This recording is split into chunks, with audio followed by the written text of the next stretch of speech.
તબીબ દુનિયામાં robotic GI સર્જરીમાં નવા યુગની શરૂઆત થઈ છે. કાઇઝન કોન 2026માં ડોક્ટર સંજીવ હરિભક્તિની એટલાસ ઓફ રોબોટિક જીઆઈ સર્જરીનું વિમોચન કરાયું હતું.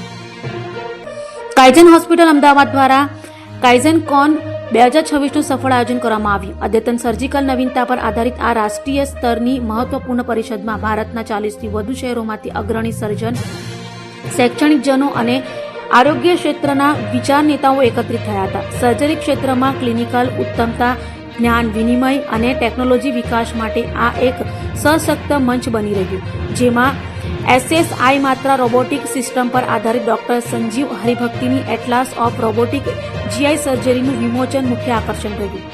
ભારતભરમાં દર વર્ષે તમામ વિશેષતાઓમાં અંદાજે 3 કરોડ સર્જરીઓ થાય છે, જ્યારે દેશની વધતી આરોગ્ય જરૂરિયાતોને પહોંચી વળવા માટે દર વર્ષે લગભગ 5.1 કરોડ સર્જરીઓની જરૂરિયાત હોવાનું નિષ્ણાતોનું માનવું છે, જે હાલની ક્ષમતા અને જરૂરિયાત વચ્ચેનો મોટો તફાવત દર્શાવે છે.